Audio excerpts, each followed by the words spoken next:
hall monitor.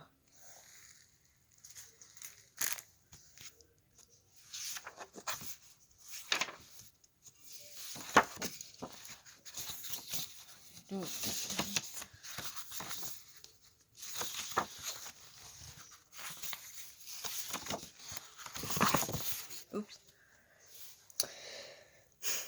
Chapter 1. There's no one at Bikini Bottom quite like SpongeBob SquarePants when he's not at work flipping Krabby Patties or on an adventure with his best friend Patrick. Miss SpongeBob can be found at Mrs. Pup's boarding school. Mrs. Pup's boarding school is where students learn the rules on the road. SpongeBob has taken Mrs. Pup's class 47 times. He knows the answer to every question in the classroom, but when it's time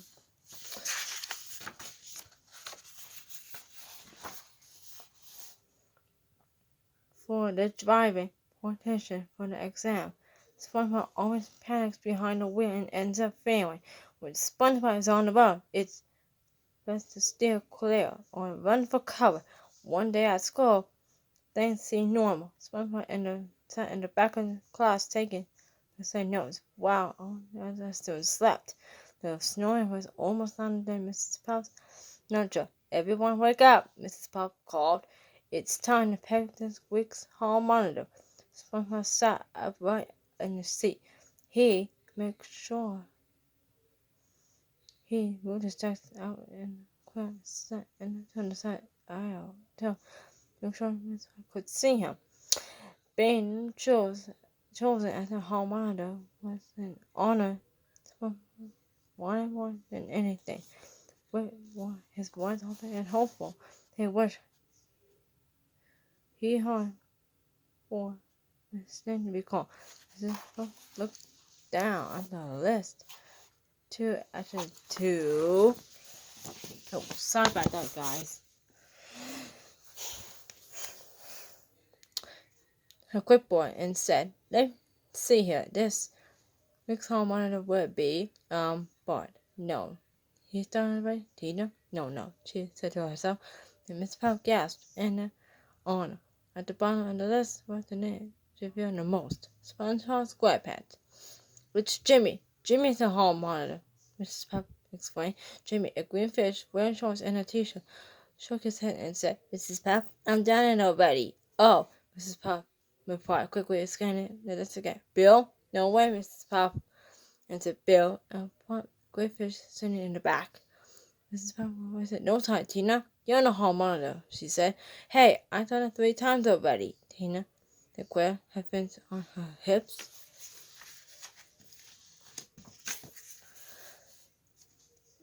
Beth, Mrs. Puff said. "Yes, Beth, she got you waited," Jimmy told her.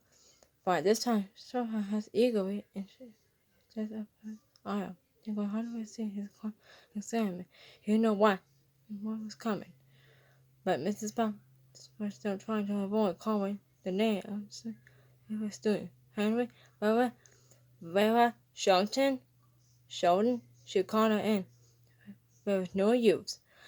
Mrs. Puff thought deeply. "All right, I guess I have no choice," she gulped. "Ooh, the hall monitor of the week is SpongeBob." "Yahoo!" yelled SpongeBob. And so the victory dance began. SpongeBob raced around the classroom, bouncing off the walls and zigzagging around the desk. And while he shouted, "Hall monitor! Then the hall monitor! I'm the hall monitor!" Finally, SpongeBob calmed down, stood next to Mrs. Puff in the front of the class, and "Hall monitor, SpongeBob reporting for duty, ma'am," he said in a drill voice. Mrs. Puff began. "Now, but SpongeBob continued. "I really said my point. In the hall, yes, but," Mrs. Puff said, "I will pretend all through a week." "In the hall!" SpongeBob shouted. "All rules will be enforced in the hall." "Okay," said annoyed Mrs. Puff. "Just take the cap and belt." "I can't spend that yet, ma'am," told her. "First, I have to make my speech." Mrs. Puff sighed. You can't make this easy, can't you?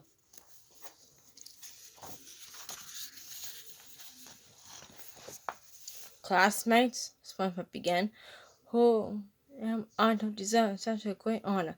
Why I be nothing without Mrs. Puff? Oh, give me a break, Mrs. Puff muttered under her breath. And no more fireworks, SpongeBob continued. All I can say is, well, frankly, I'm touched. He wanted to away.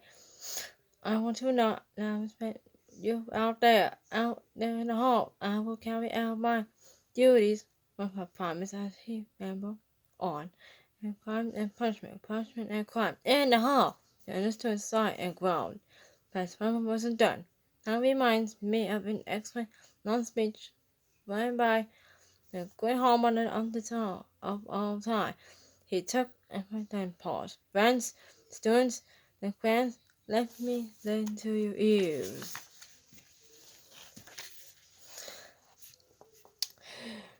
The students covered their ears. 3 hours later, SpongeBob was getting ready to wrap his speech. Finally, he said, and concerned, and without a moment to spare, I will put on this uniform and set my duties as hall monitor. SpongeBob had exclaimed about a pause, but by this time, everyone had fallen asleep, including Mrs. Puff. Luckily, the bell rang. Huh? Oh, Mrs. Puff said as she stood up. All the students woke up and pushed on and rushed out of the classroom. SpongeBob on the way out. SpongeBob, are you okay? Mrs. Puff asked. SpongeBob sighed. I overdid the speech again, didn't I? He asked his teacher. I'm afraid so. Mrs. Puff told him. A ton of sauce, explained SpongeBob. I guess I won't be needing these. He had the hallmark cap and belt.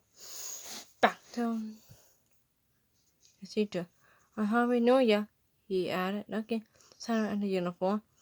SpongeBob was scraping the uniform so tightly that Mrs. Puff had to for his hands. SpongeBob disappointed shoulder and his face, as well as in his scientific head. Mrs. Puff couldn't believe it, but she actually felt sorry for SpongeBob each time he had been explained in hall monitor. He had made it out on door. SpongeBob. Yes, Mrs. Puff, replied SpongeBob. I can't let you wear a uniform tomorrow. She offered. Woo-hoo! SpongeBob yelled, his head back to his full size. Thanks, Mrs. Puff. SpongeBob said to himself as he put on his hallmark uniform. Be-do, be-do. Do. Root, toot, Mrs. Puff sighed and shook her head as SpongeBob found it out the classroom door.